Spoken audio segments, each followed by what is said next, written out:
नमस्कार, स्वागत छ दर्शकवृन्द यहाँहरूलाई कार्यक्रम 24 टकमा। म रोहन श्रेष्ठ। 24 टकको आजको यस श्रृङ्खलामा हामी पछिल्लो यो परराष्ट्र नीतिमा हामी चुक्दै गयौँ भन्ने कुराहरू आइरहेका छन्।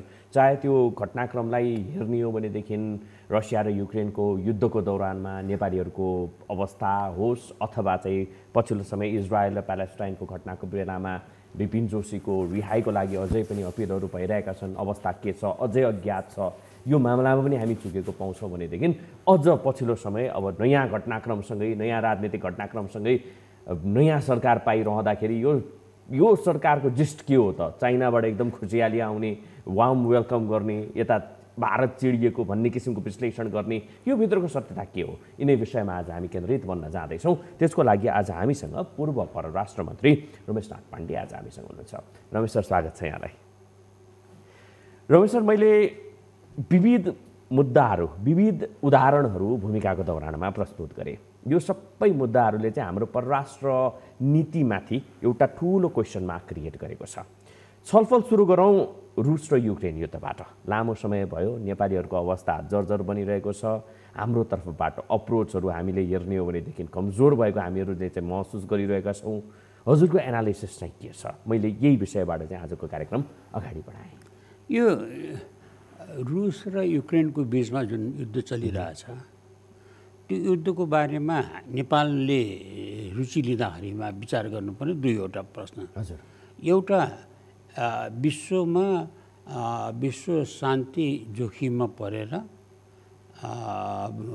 अस्थिरता चाहिँ बढेर गएको छ र कुनै पनि बेला हामीले नसोचेको दुर्घटनामा अन्तर्राष्ट्रिय स्थिति पर्न लाग्यो भन्ने कुरालाई बुझ्नुपर्छ।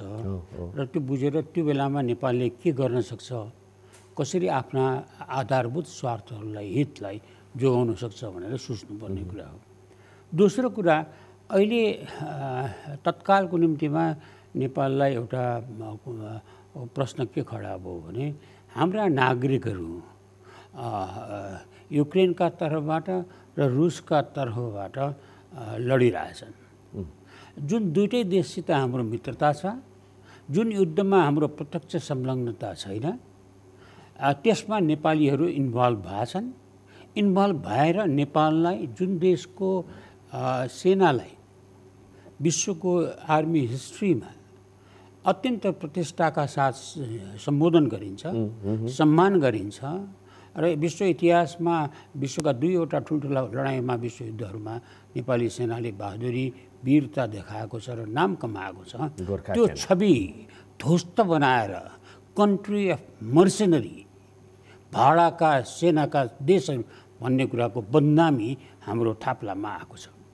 हो, त्यो तपाईँको कन्ट्री अफ मर्सेनरी बन्दाखेरिमा त्यो छवि बिग्रेर जाँदा, अन्तर्राष्ट्रिय छवि बिग्रेर जाँदाखेरिमा नेपाल सरकारको दायित्व के हो भन्दा सबभन्दा पहिले त्यो छवि सुधार्नु पर्यो, त्यो रोक्नु पर्यो। त्यो रोक्ने पहल पनि भएको छ होइन? रमेश, अलिकति मैले थोरै जोड्न खोजेँ होइन। पछिल्लो समय यो हजुरले गरिरहेको एनालिसिसले गर्दाखेरि यो चाहिँ धेरै मानिसहरूले भनि पनि रहेका छन्, विश्लेषकहरूले भनि पनि रहेका छन्, यसरी हामी चाहिँ कमजोर बन्दै गयौँ भन्ने होइन।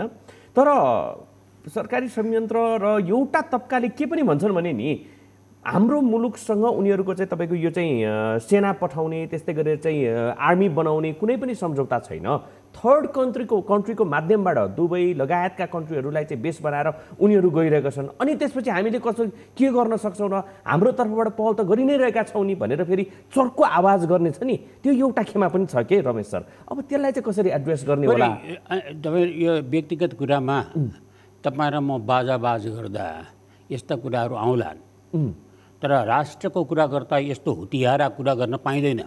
हो, सरकार जो शासनमा छ त्यो इतिहासप्रति दायित्व त्यसको छ, त्यसले जवाब दिनुपर्छ इतिहासलाई। नेपाललाई यो बदनामीको कालो टिका नेपालमा लगाउन पाइँदैन, त्यसलाई रोक्ने दायित्व नेपाल सरकारको हो। कसरी गरौँ, कसरी गर्ने, कसरी के गर्न सक्छु र भन्ने हुतियारा कुरा गर्ने मानिसलाई सरकारमा बस्ने नैतिक दायित्व हुँदैन। मुख्य कुरा के हो भने एकातिर युक्रेन र रुसको युद्धमा नेपाल कन्ट्री मर्सनरी भइराखेको छ। केही 2 हप्ता अगाडि मालदिप्सबाट नेपालीहरूलाई केही नेपालीलाई देश निकाल्न गरियो। किन यस्तो अवस्था आइराखेको छ त्यसको बारेमा नेपाल सरकारले आफ्ना शासकीय कमजोरीलाई सुधार्नु पर्यो र जे रोक्न सक्छ रोक्नु पर्यो।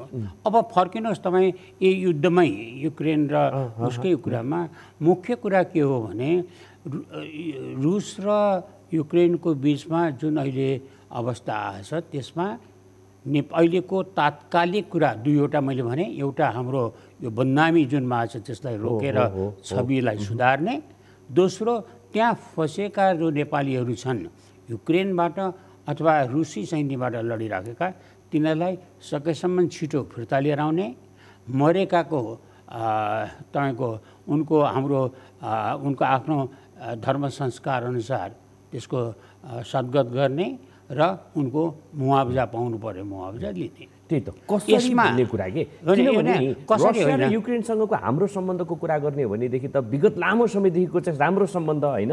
यतातिर फेरि उनीहरूको झगडालाई हेर्ने हो भनेदेखि अवस्था कहाँनिर बस्यो त भन्दाखेरि रुसले काउन्टर अट्याक गर्ने चाहे नेपाली नै किन नहोस् अथवा चाहिँ अरू देशको नागरिक नै किन नहोस् किन छोड्ने। युक्रेनको हकमा पनि यदि हामीलाई चाहिँ कसैले चाहिँ फाइट गर्न आउँछ भनेदेखि हामीले उसलाई किन छोड्ने। यस्तो किसिमको चाहिँ प्रवृत्ति यस्तो किसिमको चाहिँ जटिल सिनारियोबाट चाहिँ यो घटनाक्रम अगाडि बढेको छ। अब यो विषयलाई चिर्दै हामीले लिनुपर्ने स्टेप्स चाहिँ के हुन्छ? के मैले अघि भने यो व्यक्तिको हेराइ व्यक्तिको तपाईँको दायित्व र राज्यको हेराइ र राज्यको दायित्व फरक हुन्छ। राज्यको दायित्वको तर्फबाट कुरा सोच्नु पर्यो। यो राज्यको दायित्व त मैले अघि भने यो दुईवटा कालो टिका पनि हाम्रो दाग लागेको छ त्यसलाई पनि हटाउनु पर्यो, तिनलाई पनि फिर्ता ल्याउनु पर्यो भनेर।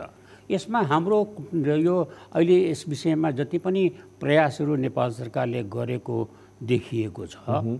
अहिले ताजामा नेपालको रुसी परराष्ट्र मन्त्रीहरूसित नेपालको परराष्ट्र मन्त्रीको कुरा भएको छ। त्यो कुराको पनि विवरण सार्वजनिक भएको छ। ती सबै कुराको समष्टि के हो भने नेपालको कूटनीतिक सिपमा सिप ध्वस्त हुँदै गएको छ। नेपालले आफ्नो कूटनीतिक दक्षता गुमाउँदै गएको छ।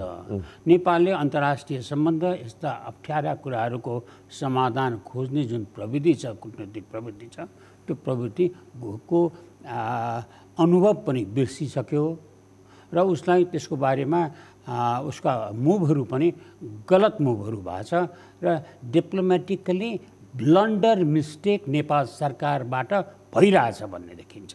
कसरी भन्नुला भने कुनै पनि देश जब युद्धमा गएको हुन्छ युद्धमा जाँदा उसले विदेशीहरूलाई त्यसमा इन्भल्भ गराएको छ भने गराउने चलन छ, गराउनु हुन्न भन्ने कुरा पनि हो। तर लिगल्ली गराएको हुँदैन, प्र्याक्टिकल्ली गराएको हुन्छ। त्यो गराएको कुरा चाहिँ स्वीकार गर्दैन। रुसी सरकारले मैले युक्रेनसँगको युद्धमा विदेशी भाडाका सेनाहरू लिएर आएको छु भनेर भन्न सक्दैन, तर उसले गरिराखेको छ, सबैलाई थाहा छ। अब यसमा प्रश्न के आयो भने जब सिएनएनले नेपालको चाहिँ यति सङ्ख्याका नेपालीहरू छन् भनेर भन्यो, नेपाल सरकारले त्यो सङ्ख्या पनि तोक्न सकेका छैन। प्रश्न के आउँछ भने नेपाल सरकारले किन सङ्ख्या भन्न सकेन? किन भन्न सकेन भने नेपालको मिसनहरू जुन छ, एम्बेसीजहरू जुन छन्, राजदूतहरू जुन छन् बनाएको छ, त्यो सारा मिसनहरू मुलुकको कूटनैतिक आवश्यकताहरू समाधान गर्ने सट्टा सत्तामा बसेको राजनीतिक दलको जनसम्पर्कमा त्यहाँका तपाईँको नन रेजिडेन्सियल नेपालीहरूसँगको सम्पर्कमा त्यहाँबाट चन्दा उठाउने कुरामा आफ्नो पार्टीलाई त्यसमा केन्द्रित भए। आजको दिनसम्म अहिलेसम्म तपाईँले हाम्रा यो हमासको कुरा गर्दा इजरायलको, तपाईँको यता युक्रेन रसको कुरा गर्दाखेरिमा मस्कोमा भएको राजदूतले त्यहाँको सरकारका उच्च पदस्थ अधिकारीहरूसँग वार्ता गरेको, कुरा गरेको, एप्रोच गरेको, त्यहाँको मिडियाबाट कोसिस गरे, केही पनि तपाईँले सुन्न पाउनु भएको छैन। एक्सेसै भएन है उनीहरू। किन एक्सेस नभने तपाईँले एक्सेस त बनाउनु पर्यो नि। तपाईँले एक्सेस त तपाईँले मलाई भन्नु पऱ्यो र यहाँ आएर यो इन्टरभ्यू दिए भनेर भन्नु पऱ्यो, अनि म आएँ। एक्सेस दिने इनिसिएटिभ लिने त तपाईँको कुरा हो। अब यता फर्किनु सकेकै कुरामा कहाँनिर डिप्लोमेटिक ब्लन्डर नेपाल सरकारले गरिरहेछ। एक, नेपाल सरकारले रुसी सरकारसित युक्रेन सरकारसित नेगोसिएसन यसको बारेमा गरेपछि त्यो नेगोसिएसन प्रेस डिप्लोमेसी गर्न हुँदैन यस्तो कुरामा। यस्तो जटिल कुरा जसमा सम्बन्धित राष्ट्रको आफ्नो उसको राष्ट्रिय प्रतिष्ठा संलग्न भएको छ, सामरिक स्वार्थ इन्भल्भ भएको छ, त्यसलाई प्रेस डिप्लोमेसीबाट जानु हुँदा नेपाल सरकार प्रेस डिप्लोमेसीबाट गयो। That was mistake number 1। पहिलो गल्ती नेपाल सरकारले त्यहाँ गर्यो, प्रेस डिप्लोमेसीमा गयो र उसले भने हामीले यो कुरा गऱ्यौँ, यसो गऱ्यौँ, सबै निकाल्यो। 2 र अहिले के भनियो भने रुसलाई हामीले नेपालीहरूलाई नलिऊ भनेर भनेका छौँ भन्यो। नेपालीहरूलाई नलिऊ भनेर के एक्सपेक्ट गरे नेपाल सरकारले? मैले लिएको छु मर्सनरीहरू राखेको छु, मेरो सिटिजनलाई अगाडि नराखेर फ्रन्टमा मर्सनरीलाई लडाइराखेको छु भनेर रुस सरकारले सार्वजनिक रूपमा स्वीकार गर्न सक्छ? त्यति पनि हामीले बुझेनौँ र हामीले यसलाई चाहिने क्वाइट डिप्लोमेसीबाट कुरा गरेर त्यसलाई समाधान खोज्ने सट्टा हामीले यसलाई पब्लिसिटीबाट गराएर परिणाम निकाल्न खोज्यौँ। त्यो परिणाम हामीले भोगिरहेछौँ। हाम्रा नागरिक मरिरहेछन्, नागरिकका परिवारको बिचल्ली भइरहेको छ। तर यस्तो नि त त्यसमा डिप्लोमेटिक फ्याक्टर कसरी काम गर्छ? किनभनेदेखि प्रेस डिप्लोमेसीको जुन तपाईँले कुरा गर्नुभयो नि होइन, त्यसमा त आम नागरिकले यो विषयमा थाहा पाउनु पर्ने उसको चाहिँ दुईटा फरक कुरा गरिरहनु भएको छ। मैले सुरुमा तपाईँलाई भनेको थिएँ नागरिक भएर राज्य स्तरबाट गर्नुपर्ने भूमिकालाई ननाप्नुहोस्। राज्यले गर्ने भूमिकाको स्तर, स्वभाव, उसका परिधि फरक हुन्छ। उदाहरणको लागि युक्रेनले कतारले भारतका नेवीका पूर्व तपाईँको रिटायर्ड के अफिसरहरूलाई जासुसी गरेको अभियोगमा गिरफ्तार गर्यो, मुद्दा चलायो, त्यसलाई ज्यान सजाय भयो, अदालतबाट ज्यान सजाय भयो, मृत्युदण्डको सजाय भयो। मृत्युदण्डको मृत्युदण्डको सजाय भएपछि भारत सरकारले त्यसलाई क्वाइट डिप्लोमेसीबाट वार्ता सुरु गर्यो। त्यो प्रेसमा आएन। प्रधानमन्त्री नरेन्द्र मोदी दुबईमा अबुधाबीमा बैठकमा गएको बेलामा उहाँले कतारको राजासित कुरा गर्नुभयो। कुरा गरेको केही दिनपछि अदालतले त्यो सजाय चाहिँ घटाएर मृत्युदण्डलाई जेल सजायमा तपाईँको घटाइदियो। त्यसको केही हप्तापछि ती मान्छे छुटे। केही हप्तापछि ती भारतमा फर्केर आए। भारतमा एकैचोटि भारतमा आएको समाचार मात्रै प्रेसले छाप्यो। समस्या समाधान भयो। समस्या समाधान गर्ने सट्टा हामी प्रेस डिप्लोमेसीमा लागेर काम गर्दैछौँ भनेर हामीले डोमेस्टिक पोलिटिक्समा लाग्यौँ। जब कूटनीतिलाई, अन्तर्राष्ट्रिय सम्बन्धलाई आन्तरिक राजनीतिमा जोडिदिन्छौँ, यस्तो विभत्स कुराहरू आउँछ। एक। दोस्रो कुरामा आउनुहोस्, यो रुससँगको कुरामा अस्ति परराष्ट्र मन्त्री, 2टा परराष्ट्र मन्त्रीहरूको जुन वार्ता भयो, त्यो वार्ता हुँदा हामीले भनेका कुराहरू उहाँले सुन्नुभयो, तर उहाँले जवाब दिनु भएन भनेको कुरा यही हो। जुन कुरा क्वाइट डिप्लोमेसीबाट गर्नुपर्थ्यो त्यसलाई प्रेस डिप्लोमेसीबाट लिएर आएपछि त्यसको निकास निस्किएन, आश्चर्य भएन। अब यतातिर अर्कोमा जानुहोस्, हमासले तपाईँको चाहिँ हाम्रो विद्यार्थीलाई उ गरेर विपिन जोशीलाई गरिरहेका छ।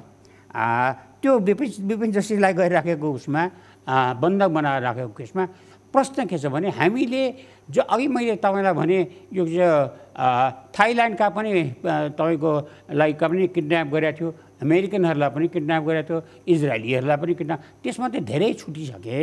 हाम्रो एउटा विद्यार्थी त्यो पनि आफै गएको होइन, स्कलरसिपमा गएको, स्कलरसिपमा पनि नेपाल सरकारले छानेको विद्यार्थी, त्यो विद्यार्थीको त्यसले के अपराध गरेर त्यसलाई लगेर बन्दुक बनाउनु पर्यो? त्यसलाई किन छुटाउन सकेनौँ? त्यही त हो। त्यसको जवाब के हो भने त्यहाँ पनि नेपालको कूटनैतिक ब्लन्डर मिस्टेक। जबकि अरू देशबाट त छुटेर निस्केका अनेक उदाहरणहरू पनि छन् नि त होइन। अब हामीले चाहिँ एकजनालाई त्यत्रो विगत लामो समयदेखि चाहिँ फलोअप गरिरहँदाखेरि होइन त्यसमा पनि नेपाल सरकारको ब्लन्डर मिस्टेक भयो। मिस्टेक किन भयो भने कतार पहिले हमासले बन्दक बनाएर नेपाललाई लग्यो भन्ने बित्तिकै नेपाल सरकारले सोच्नुपर्ने कुरा के थियो भने हमासमाथि निर्णयात्मक डिसाइसिभ वेमा प्रभाव पार्न सक्ने कुन शक्ति छ भनेर पहिले पत्ता लगाउनु पर्थ्यो। हमासमाथि निर्णयात्मक रूपमा प्रभाव पार्न सक्ने 2वटा शक्ति छन्। एउटा शक्ति कतार, जसले एभ्री मन्थ तपाईँको झन्डै 30 लाख डलरभन्दा बढी डोनेसन दिन्छ र जति पनि कतार र हमास र इजरायलको बिचमा पटक पटक युद्ध भएका छन् जति पटक पनि युद्ध विराम भएको छ त्यो युद्ध विराम गराएको कतारको अमिरको भूमिकामा भएको छ भन्दा त्यति प्रभावशाली छन् कतारको अमिर। दोस्रो टर्की त्यो एउटा मात्रै देश हो जहाँ हमासको कार्यालय खोलेर बसिया छ र टर्कीको प्रेसिडेन्टको तपाईँको टर्कीको सरकारको डिसाइसिभ प्रभाव छ हमासमाथि उनले गराउन सक्छ र यो ठुलो कुरा पनि भएको छैन। एउटा विद्यार्थीलाई किडन्याप गराएछ त्यसलाई छुटाउनलाई त्यति गाह्रो कुरा पनि होइन। अब प्रश्न आउँछ किन सकेन नेपाल सरकारले भन्दा नम्बर 1 नेपाल सरकारको गल्ती के भयो भने नेपाल सरकारले यो आइडेन्टिफाई गरेन यो कतार र इराकको टर्कीको प्रभावलाई उनले मूल्याङ्कन गर्न नेपाल सरकार असफल भयो नम्बर 1। नम्बर 2 कतारसितको नेपालको सम्बन्ध यो तपाईँको कतारसँगको नेपालको सम्बन्ध चाहिँ अत्यन्तै तपाईँको राम्रो सम्बन्ध भएको देश हो हाम्रो। कति राम्रो सम्बन्ध भनौँ भने कतार र मा विभिन्न मुलुकका मान्छेहरू काम गर्छन् तर भारत पाकिस्तान बङ्गलादेश यी तीनवटै राष्ट्रहरूले कोसिस गरिराखेको बेलामा पनि लेबर एग्रिमेन्ट भइरहेको थिएन। त्यो बेलामा नेपाल पहिलो देश हो जससँग कतारको लेबर एग्रिमेन्ट भयो। त्यो लेबर एग्रिमेन्ट गर्नेमा प्रभाव डिसाइसिभ रोल प्ले गर्नुभएको अहिलेको कतारको अमिर जो त्यो बेलामा कतारको युवराज हुनुहुन्थ्यो। वार्ता गर्ने र सही गर्ने एग्रिमेन्टमा मान्छे मै हुँ। कतारको अमिर त्यस बेलाको युवराजको नेपालमा कति राम्रो इन्ट्रेस्ट थियो र कति उहाँले सहयोगी भूमिका खेल्नुभयो वार्तामा भन्ने कुराको मलाई थाहा छ। सम्बन्धित कुरा मात्रै गरौँ असम्बन्धित कुरा भन्न जाउँ र उहाँले म यति वर्ष चाहिँ उहाँबाट अनुगृहित छु कतारको अमिरबाट कि उहाँसित मेरो भेट्ने प्रोग्रामै नहुँदा उहाँले बोलाएर भेटिदिनु भयो र मेरा सारा नेपाल सरकारले खोजेका कुराहरूको पुरा गरिदिनु भयो। त्यति मात्रै होइन उहाँको आदेशबाट लेबर एग्रिमेन्ट तपाईँको तुरुन्तै सही भयो। त्यति मात्रै पनि होइन उहाँले आफ्नो मोटरमा आफैले हाँकेर आफ्नै मोटरमा चढाएर मलाई कतारको अमिर कहाँ भेटाउन लग्नुभयो। एउटा कुरा लग्नुभयो। त्यो कतारकोसँग हामीले 2011 मा युनाइटेड नेसन्स जनरल एसेम्ब्लीको प्रेसिडेन्टको चुनाव लड्यौँ। हामी हार्छौँ भन्ने कुरा थाहा पाइसकेपछि पनि किन हामीले लड्यौँ? किन हामीले त्यो बेला कतारसँग कुरा गर्न सकेनौँ? कतारलाई अनुगृहित किन बनाउन सकेनौँ? किन चुनाव लडेर लज्जास्पद ढङ्गबाट हामी पराजित भयौँ? त्यसपछि त्यो पराजयलाई हामीले किन रिपेयर गर्न सकेनौँ कतारसित? र यति वर्षसम्म पनि कतारसितको सम्बन्धलाई हामीले रिपेयर गर्न नसकेर हाम्रा गल्तीहरूले सम्बन्ध चिसिँदै गएर अमिरसँगको सम्बन्धलाई हामीले सुधार नसकेर परिणाम के हुनु पर्यो भने आजको देशमा हमासलाई प्रभाव पारेर त्यो एउटा अदना निर्दोष विद्यार्थीलाई छुटाउन हामी अवस्था रहेन। अब तपाईँ फर्किनुहोस् टर्कीमा। टर्कीको कुरा गर्दाखेरिमा तपाईँको मुख्य कुरा विचार के गर्नुपर्छ भने हामीले टर्कीमा गरेको गल्ती के हो भने यो गत वर्ष चाहिँ भारतमा नयाँ दिल्लीमा जुन चाहिँ G20 को बैठक बस्यो। G20 को बैठकमा हामीलाई नेपाललाई बोलाएन भनेर यहाँ धेरै रोइकराई भइराखे। बङ्गलादेशलाई बोलाए हामीलाई बोलाएन भनेर वास्तवमा हिस्ट्रीमा हामी पनि गएनौँ। हामी हाम्रो संस्थागत संस्मरण शक्ति नेपाल सरकारको र धेरै कमजोर भएर गएको छ। म यसमा एउटा कुरा बताउँ तपाईँको के भनेको चाहिँ 2014 नोभेम्बरमा अस्ट्रेलिया टर्कीमा चाहिँ G20 को बैठक बस्न आएको थियो। बस्न लागेको बेलामा टर्कीका प्रधानमन्त्रीले अस्ट्रेलियामा को एउटा ठुलो विश्वविद्यालयमा उहाँले गएर भाषण गर्नुभयो। त्यो युनिभर्सिटीको भाषणमा उहाँले के भन्नुभयो भने म तपाईँको श्रोताहरूलाई म कोट गरेर सुनाउँ। Nepal is an example. Nepal is the centre of spirituality. How can we exclude them from G20? they have to be part of the process. G20 को बैठकमा नेपाललाई इन्क्लुड गर्नुपर्छ भनेर टर्कीका प्रधानमन्त्रीले औपचारिक रूपमा बोलेको बेलामा हजुर नेपाल सरकारले त्यो कुरालाई किन क्यापिटलाइज गर्न सकेन, किन कृतज्ञता व्यक्त गर्न सकेन टर्कीसँग, टर्कीका प्रधानमन्त्रीलाई किन धन्यवाद दिन सकेन, किन हामीले इग्नोर गऱ्यौँ, हामीले त्यसलाई वास्तै नगरेर बस्यौँ। परिणाम के भयो भने टर्की र नेपालको बिचको सम्बन्ध त्यति ठुलो नेपालको बारेमा उच्च मूल्याङ्कन गर्ने टर्की अहिले सेलाएर गएर यस्तो अवस्था आएको जहाँ हामीले हाम्रो विद्यार्थीलाई छुटाउनको लागि टर्कीको गुडविल पनि युज गर्न सकेनौँ, कतारको युज पनि युज गर्न सकेनौँ। हामी यहाँ हल्ला गरेर प्रेस डिप्लोमेसीबाट गइरहेछौँ, हामी कोसिस गरिरहेछौँ। यस्तो विषयमा रिलेसनले धेरै कुराको चाहिँ अर्थ राख्ने है। थप कुराकानी गर्नेछौँ रमेश सर, तर एकैछिनको ब्रेकपछि हामी ब्रेकपछि आउँछौँ।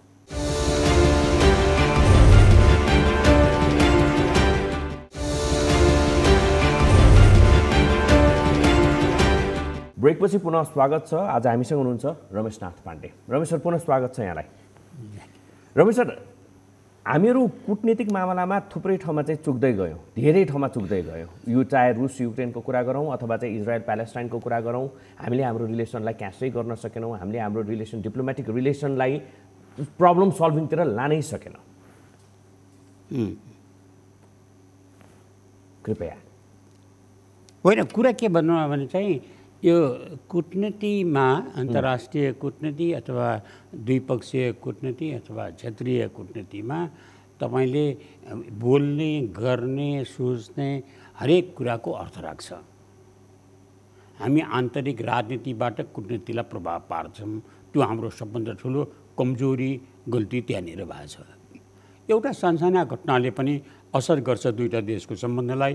गाह्रो साह्रो परेको बेलामा अनि हामीलाई चाहिँ नि मर्का पारिदिन्छ भन्ने कुराको उदाहरण मैले अहिले कतारसँगको सम्बन्धमा, टर्कीसँगको सम्बन्धमा तपाईँलाई व्याख्या गरिसकेँ। हेर्नुहोस् कसरी जान्छ भनेदेखि चाहिँ नि यो हमासले अचानक इजरायलमाथि आक्रमण गर्यो, गरेपछि यत्रो ठुलो भयो कि त्यो युद्ध चलेर सारा संसार त्यसमा विचलित भइराखेको छ। त्यो अवस्था किन आयो त? हेर्नुहोस् है, व्यवस्था आउँदाखेरिमा अमेरिकी राष्ट्रपतिले तपाईँको सार्वजनिक रूपमा के भनेको छ भनेदेखि उनले अक्टोबर 7मा उनले सार्वजनिक रूपमा के भनेको छ भने यो अक्टोबर 7मा जुन चाहिँ नि हमासले इजरायलमाथि आक्रमण गर्यो, त्यो आक्रमणको उहाँ के भन्नुहुन्छ अमेरिकी राष्ट्रपतिले, मलाई चाहिँ नि मेरो ब्रह्मले भनेको कुरा हो यो भन्नुहुन्छ। मेरो ब्रह्मले मलाई भनिराखेको छ यो कुरा भन्नुहुन्छ अमेरिकाको राष्ट्रपति। उहाँको भनाइअनुसार चाहिँ दिल्लीमा जुन G20 को बैठक बसेको थियो, त्यो G20 को बैठकमा चाहिँ नि उहाँले यो एउटा प्रस्ताव राखियो, India Middle East Europe economic करिडोरको एनाउन्समेन्ट भयो। त्यो एनाउन्समेन्ट भएको कारणले गर्दा सेप्टेम्बरमा तपाईँको यो एनाउन्समेन्ट भयो G20 को दिल्ली बैठकमा India Middle East Europe economic करिडोरको एनाउन्समेन्ट भयो र सेप्टेम्बरमा भएको एनाउन्समेन्ट भएको अक्टोबर 7मा लेस देन 2 विक्स हमासले इजरायलमाथि आक्रमण गर्यो। अमेरिकी राष्ट्रपतिको भनाइमा त्यसको मुख्य कारण नै यो तपाईँको कोरिडोर बनेपछिको जुन चाहिँ त्यहाँ अवस्था आउँछ, केही पावर शक्ति राष्ट्रहरूको स्थितिमा स्ट्राटेजिक तपाईँको पोजिसनमा फरक पार्छ, त्यो फरकलाई रोक्नको निम्तिमा यो आक्रमण भयो भन्नुहुन्छ। भनेको अर्थ के हो भने अन्तर्राष्ट्रिय मामिलामा तपाईँले हरेक गर्ने प्रत्येक मुभको रियाक्सन्स हुन्छ। त्यो रियाक्सन्सको त्यो चाहिने नेगेटिभ रियाक्सन आउला भन्ने कुराको एसेसमेन्ट पहिले नै गर्न सक्नुपर्छ। और त्यो गरिसकेपछि त्यसबाट आफ्नो कन्ट्रीको लेखाजोखा आफैले गर्नुपर्छ। अहिले गर्न सक्ने लिडरहरू पाएनौँ है हामीले।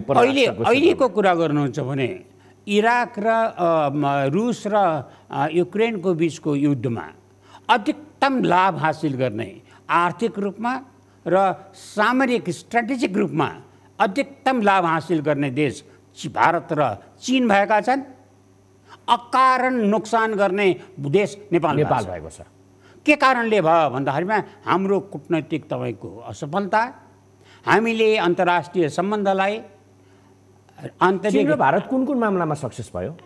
आन्तरिक तपाईँको राजनीतिलाई बाट प्रभावित पार्ने कुरा र व्यक्ति अथवा समूहको लाभको निम्तिमा नेपालको अन्तर्राष्ट्रिय सम्बन्धलाई खेलाउने कुराले गर्दा हामी यहाँ भोग्न आयौँ।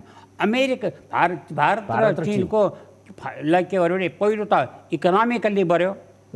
भारतले तपाईँको रुसबाट अत्यन्तै सस्तोमा तेलले जम्मा गरेर क्लियर लिएर आउँछ। त्यसबाट उनले प्रशस्त आर्थिक लाभ हासिल गरिरहेछ। अर्को अमेरिकासँगको सम्बन्धमा बार्गेनिङ पावर बढाइराखेको छ। चीनले चीन तपाईँको अमेरिका र रुस एकातिर चीन पन्छेर बसिरहेको थियो, आइसोलेसनमा बसिरहेको थियो।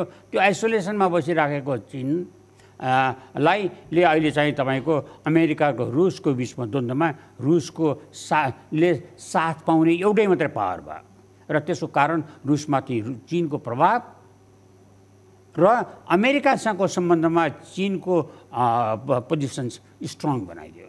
भन्दा स्ट्राटेजिकल्ली इकोनोमिकल्ली दुईटै छिमेकीहरू लाभान्वित हुने, अकारण नेपाल चाहिँ नि बदनामी भोग्ने, आन्तरिक तपाईँको निराशाका कुरा हुने, जनतामा प्रभाव पार्ने। रमेश सर, हामी अलिकति समयको अन्त्यतिर आउँदैछौँ। अलिकति पछिल्लो समय चाहिँ यो इन्टरनेसनल फ्याक्टर हाम्रो मुलुकको राजनीतिसँग कसरी पनि जोडिरहेको छ भने यो सत्ता परिवर्तन भएसँगै, गठबन्धन परिवर्तन भएसँगै चीन उत्साही देखिएको जस्तो, भारत चिडिएको जस्तो विश्लेषण यति बेला हुन थालेको छ। त्यो भित्रको सत्यता के हो? होइन, नेपालको एउटा सामरिक त्रुटि के भयो भने नेपालको आन्तरिक राजनीति आन्तरिक रहेन। हामीले हाम्रो राष्ट्रिय राजनीतिको स्वामित्वलाई घुमाउँदै गयौँ र नेपालीको हातबाट फुस्किँदै गइराखेको अवस्था छ। त्यो फुस्किँदै गएको अवस्था कुन बेलामा पर्न आयो भने जुन बेलामा अन्तर्राष्ट्रिय राजनीतिको परिस्थितिले गर्दा दोस्रो विश्वयुद्धपछि स्थापित भएको जुन विश्व व्यवस्था थियो त्यो विश्व व्यवस्था ध्वस्त भइसकेर नयाँ विश्व व्यवस्था नबनिसकेको सङ्क्रमणकालको अवस्था जुन छ त्यो अवस्थामा नेपालको सामरिक भूस्थापन जियोपोलिटिकल लोकेसनको महत्त्व हत्तै बढ्यो। किनभने चीन अमेरिकाको राइभल पावर भएर अगाडि इस्टाब्लिस भयो। इन्डिया त इकोनोमिकली स्ट्रङ हुँदै गएर ऊ पनि ग्लोबल लिडरसिपको दावेदार हुन थालिराखेको बेला छ। त्यो दुईटैको छिमेकी एउटै नेपाल छिमेकी भइदिया हुनाले अमेरिकाको निम्तिमा नेपालको महत्त्व हत्तै बढ्यो। अमेरिका र चीनको निम्तिमा नेपालको महत्त्व पहिले पनि थियो, अब महत्त्व बढेर गयो। तीनवटै कन्ट्रिजको मैले धेरै अगाडिदेखि सधैँ भनिरहेको छु, ती अमेरिका भारत चीन र अमेरिकाको स्ट्राटेजिक राडारमा नेपाल परेको छ। त्यसको ताप हामीले जति भोग्न थाले पनि, महसुस गर्न थाले पनि, देशले महसुस गरे पनि सरकारमा बसेका मित्रहरूले महसुस गर्नुभएको छैन। जब अमेरिका र चीनको बिचको द्वन्द्व नेपालको सडकमा देखा पर्यो, सडकमा देख्दाखेरि पनि उहाँहरू होस आएन। परिणाम के भयो भने ती तीनवटै देश सक्रिय भए। सक्रिय हुँदाखेरिमा हाम्रो राजनीतिक अस्थिरता बढेर गयो। अस्थिरता यसरी बढ्यो कि नेपालका प्रमुख राजनीतिक दलहरू भारत चीन र अमेरिकाको पक्ष वा विपक्षमा विभाजित भइदिए। त्यो पक्ष र विपक्षमा विभाजित भयो भने नेपालको परराष्ट्र नीतिले एउटा बाटो लिन सकेन। नेपालको परराष्ट्र नीतिमा अस्थिरता आयो। अस्थिरता आएको भन्नाले यी शक्तिहरू कोसिस के गरे भने आफ्नो पक्षको सरकार बनोस् भनेर कोसिस गर्न थाले। अब अहिलेको गठबन्धनलाई लिएर चीन पक्ष भनेर कसरी भन्ने? भारतीय मिडियाहरूमा त यो त विश्लेषणकै विषय, बहसकै विषय चाहिँ बनिरहेको छ पछिल्लो समय। भारतको त्यहाँ चासो बढ्नुको अर्थ योभन्दा अगाडि चीनको पनि त चासो बढेको थियो नि। त्यसमा चासो त दुईटैको बढाएको छ। मुख्य कुरा नेपालले ध्यान दिनुपर्ने त्यो होइन। नेपालले ध्यान दिनुपर्ने कुरा के भने यदि भारत चीन दुईटै छिमेकीहरूले उनका जेन्युइन इन्ट्रेस्ट नेपालमा जे जति छन् ती इन्ट्रेस्टहरू प्रोटेक्ट गर्न सक्ने क्षमताको नेपाल सरकार छैन। त्यो क्षमताको भरपर्दो मित्र नेपालमा छैन। त्यस निम्ति मैले नै केही गर्नुपर्छ आफ्नो निम्तिमा भनेर दुईटै छिमेकीहरू आफ्नो आधारभूत जेन्युइन इन्ट्रेस्ट नै भए पनि त्यसको पुरा गर्नको निम्तिमा नेपालमा सक्रिय भए भने हामी दुर्भाग्यमा पर्छौँ र नेपाल दक्षिण एसियामा कन्ट्री अफ 10 त्यो द्वन्द्वग्रस्त देशमा रूपान्तर हुन्छ। त्यस निम्ति त्यो नेपालको इतिहास र भूगोल दुईटैको निम्तिमा जोखिम हुन्छ। कूटनीतिक रूपमा हेर्ने भने हामी जोखिममा छौँ यति बेला पछिल्लो राजनैतिक सत्ता परिवर्तनसँगै? पछिल्लो सत्ता परिवर्तनलाई नभनौँ, यसलाई स्वभावलाई भनौँ। नेपालको राजनीतिको स्वभाव कस्तो भयो भने हामीले नेपालको दृष्टिबाट नहेरेर बाहिरको दृष्टिबाट हेऱ्यौँ। हामीले योभन्दा अहिले जुन परिवर्तन भएको गठबन्धन छ त्योभन्दा अगाडिको गठबन्धन परिवर्तन हुँदाखेरिमा पनि हामीले अब बन्ने सरकार भारतको लागि कम्फर्टेबल छ भनेर भनेकै हौँ। जब एउटा सरकारको लागि एउटा गठबन्धन कम्फर्टेबल भयो भने अर्कोको लागि अनकम्फर्टेबल हुन्छ भनेर घटनाक्रमले बताएकै हो। तर हामीले के चाहिँ गल्ती गऱ्यौँ भने नेपालको लागि, नेपालको हिस्ट्रीको लागि, नेपालको जोग्राफीको लागि, नेपालको भविष्यको लागि कम्फर्टेबल हुनुपर्ने सट्टा हामी हाम्रा छिमेकीमध्ये एउटाको कम्फर्टेबल हुन थाल्यौँ। यो दुर्भाग्य त्यहाँनिर। यो प्रवृत्ति हेर्दाखेरि यो सरकार, यो बनेको सत्ता समीकरण पनि हाम्रो नितान्त हाम्रो आन्तरिक राजनैतिक कारणभन्दा पनि कुनै न कुनै क्षेत्रहरूले चाहिँ काम गरेको छ। म चाहिँ केमा विश्वस्त छु भने नेपाल सरकार, नेपालमा नेपालको हित हेर्ने दृष्टिकोणको राजनीति बनाउनुपर्छ। हाम्रो राजनीतिले ध्यान हाम्रो नेपालको भविष्यमा दिनुपर्छ, नेपालको वर्तमान दिनुपर्छ। नेपाललाई क्षेत्रीय कलाको अखाडा बन्न दिनु हुँदैन। त्यसमा हाम्रा होस गर्नुपर्ने कुरा के छ भने अब आउने दिनहरूमा नेपालमा जति पनि आन्तरिक सङ्कटहरू आउलान् त्यो सङ्कटको मुख्य जरा चाहिँ अन्तर्राष्ट्रिय सम्बन्धबाट हुन्छ। नेपालको अन्तर्राष्ट्रिय सम्बन्धलाई सुधार्न सकेनौँ, छिटो हामीले हाम्रा गल्तीहरू कमजोरीहरू रोक्न सकेनौँ, छिटो हामीले हाम्रा मित्रहरूको सङ्ख्या बढाउन सकेनौँ, छिटो हामीले हिजो अप्ठ्यारो परेको बेलामा साथ दिने मित्र राष्ट्रहरूसँग सम्बन्ध सुधार्न सकेनौँ भने भोलि आसिलो पर्दाखेरिमा हामीलाई साथ दिने कोही हुँदैन। साना राष्ट्रको सबभन्दा ठुलो बल अन्तर्राष्ट्रिय सहयोग हो, अन्तर्राष्ट्रिय सद्भावना हो, अन्तर्राष्ट्रिय मान्यता हो, अन्तर्राष्ट्रिय छवि हो। यी सबैमा असिलो परेको बेला छ।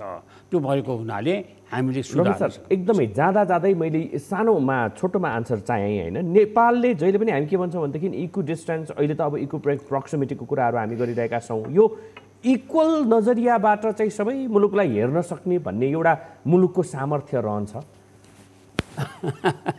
होइन। मुख्य के भने यो चाहिँ नि तपाईँको हामी कहाँ त अब त बजार पनि परिवर्तन भइसक्यो। पहिले जस्तो तराजु लिएर बजारमा सामान किनबेल त बिक्री त हुँदैन। त्यसमा तराजुको कुरा नगरौँ। मुख्य कुरा के भने नेपाल सरकारले यो तथाकथित इक्व डिस्टेन्सको जुन चाहिँ मन्त्र जपेर हिँड्यो त्यो मन्त्रले दुईटै छिमेकीहरूसँगको सम्बन्धमा डिस्टेन्स बढाएर लग्यो।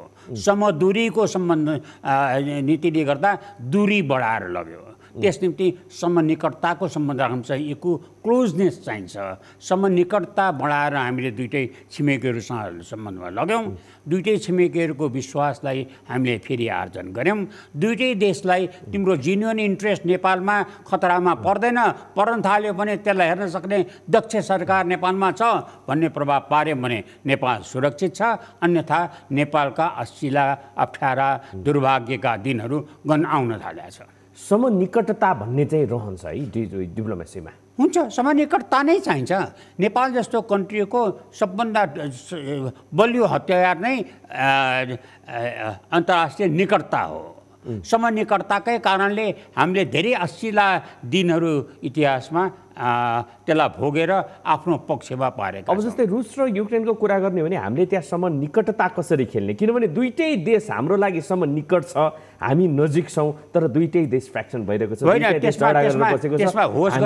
त्यसमा होस गर्नुपर्ने कुरा के हो भने रुससितको नेपालको सम्बन्ध कति पुरानो छ र युक्रेनसँग पुरानो छ। रुसको वर्तमान परराष्ट्र मन्त्री जो हुनुहुन्छ ल्याभरोभ, उहाँ अहिलेको वर्तमान विश्वको सबभन्दा अनुभवी सबभन्दा पुरानो परराष्ट्र मन्त्री हुनुहुन्छ र उहाँ अत्यन्तै शक्तिशाली हुनुहुन्छ, प्रभावशाली हुनुहुन्छ मस्कोमा, रुसमा। र उहाँ चाहिँ डिसाइसिभ हुनुहुन्छ।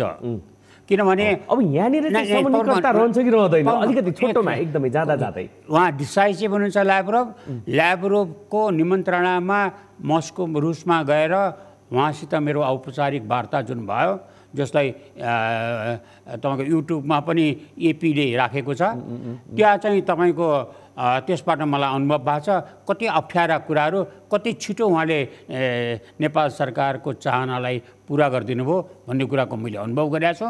त्यो कन्भिन्स गर्न जान्ने सक्ने क्षमताको विकास नेपालको कूटनीतिले गर्नुपर्छ। त्यसको निम्तिमा नेपालको कूटनीति पत्यारिलो हुनुपर्छ। बोलेका कुरा पुर्याउँछ भन्ने कुरा विश्वास छिमेकीहरूलाई र विश्वलाई हुनुपर्छ। त्यसले फेरि रुससँगको हाम्रो निकटता देखाउँदैन युक्रेनको हकबाट कुरा गर्ने हो भनेदेखि? युक्रेनको कुरामा अर्कै कुरा भयो। हाम्रो लागि त अहिले त दुवै ठाउँबाट चाहिँ हाम्रो मान्छे फिर्ता ल्याउनु परेको छ नि त। होइन मैले हजुरले जुन शब्द युज गर्नुभयो नि समनिकटताको, होइन समनिकटता त हाम्रो त हामीले हेर्दाखेरि इन्डिया पनि हाम्रो लागि समनिकटता नै हुने भयो, पाकिस्तान पनि समनिकटता नै हुने भयो। तर दुईटा कन्ट्री बिच त फ्र्याक्सन छ, डिभिजन छ।